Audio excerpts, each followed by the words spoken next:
বাংলাদেশ সফরে এসেছেন ভারতের বৈদেশিক গোয়েন্দা সংস্থা রিসার্চ অ্যান্ড অ্যানালাইসিস উইং রয়ের প্রধান পরাগ জৈন। তার এই সফরকে ঘিরে তৈরি হয়েছে নানা জল্পনা কল্পনা। এই নিয়ে এবার মুখ খুলেছেন প্রধানমন্ত্রীর তথ্য উপদেষ্টা ডক্টর জাহিদুর রহমান। বিস্তারিত কথা বলেছেন প্রধানের সফর এবং ভারত বাংলাদেশ সম্পর্ক নিয়ে। বিস্তারিত জানাচ্ছেন আরিফ হাসান।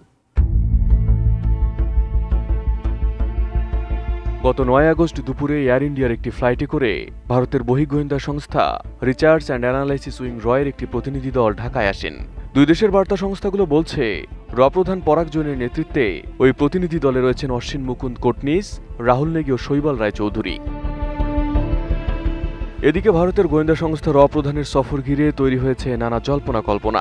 যদিও এই সফরকে স্বাভাবিক কার্যক্রমের অংশ হিসেবে দেখছে ঢাকা। মঙ্গলবার সরকারের বিভিন্ন কার্যক্রমের অগ্রগতি নিয়ে প্রেস ব্রিফিংয়ে সাংবাদিকদের প্রশ্নের জবাবে প্রধানমন্ত্রীর তথ্য উপদেষ্টা ডক্টর জাহিদুর রহমান কথা জানান। তথ্য উপদেষ্টা বলেন, চীন থেকে ঢাকা এসেছেন প্রধান। বাংলাদেশে তার যে কাউন্টার পার্ট রয়েছে তার সঙ্গে বৈঠক করার কথা রয়েছে। সফর শেষে প্রয়োজন মনে করলে সরকারের পক্ষ থেকে এ বিষয়ে বক্তব্য দেওয়া হতে পারে বলেও জানান তিনি। নতুন বাংলাদেশ গড়তে এলো জুলফিকার স্টিল।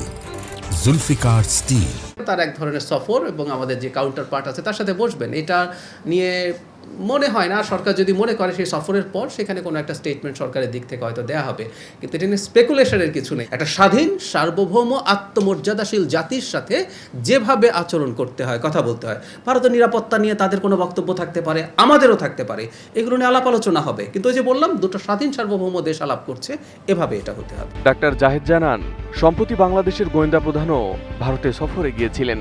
ফলে দুই দেশের গোয়েন্দা সংস্থার মধ্যে পারস্পরিক যোগাযোগ ও আলোচনা হওয়াটা স্বাভাবিক।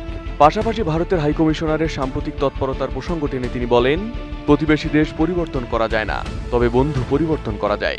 কোনো ব্যাপারই নেই। যেমন আমাদের যিনি গোয়েন্দা প্রধান আছেন তিনি তো ভারতে গিয়েছিলেন, তিনিও ভারতে গেছেন, তিনিও সফর করেছেন। একটা কথা আমি একটু ক্লিয়ার করতে চাই, জনাব ত্রিবেদী হাই কমিশনার কিন্তু তার বক্তব্যে এই কথাটা বলেছেন, যে কথাটা আমরা সব সময় বলি, যে আমাদের তো প্রতিবেশী পাল্টানো আসলে যাবে না, বন্ধু পাল্টানো যায়। এটা পররাষ্ট্রনীতিতে বলা হয়, বন্ধু পাল্টানো যায় কিন্তু প্রতিবেশী পাল্টানো যায় না। সো আমাদের তো আসলে এনগেজ করতে হবে। প্রধানমন্ত্রীর তথ্য উপদেষ্টা বলেন, বর্তমান সরকার চায় ভারতের সঙ্গে সম্পর্ক হবে এদেশের জনগণের, যা অতীতে ব্যক্তি ও নির্দিষ্ট দলকেন্দ্রিক ছিল বলেও মন্তব্য করেন তিনি। আমি বারবার রিয়ালাইনমেন্টের কথা বলছি, কারণ আগে যেভাবে ভারত বাংলাদেশের সাথে সম্পর্ক তৈরি করতে চেয়েছে, to some party or to some person, specifically একজন মানুষের প্রতি তিনি সম্পর্ক করতে চেয়েছেন, সেটা না হয় জনগণের সাথে হতে হবে। এবং ভারতের অন্তত বক্তব্যে আমরা এই আলাপটা এখন দেখছি, তারা জনগণের সাথে সম্পর্কের কথা বলছেন। তথ্য উপদেষ্টা আরও বলেন, ভারত ও বাংলাদেশের গোয়েন্দা সংস্থাগুলোর মধ্যে যোগাযোগ ও বিভিন্ন বিষয়ে আলোচনা অব্যাহত থাকতেই হবে। ভারতের নিরাপত্তা নিয়ে তাদের যেমন উদ্বেগ ও বক্তব্য থাকতে পারে, বাংলাদেশেরও নিজস্ব নিরাপত্তা ও স্বার্থ নিয়ে কথা বলার অধিকার রয়েছে।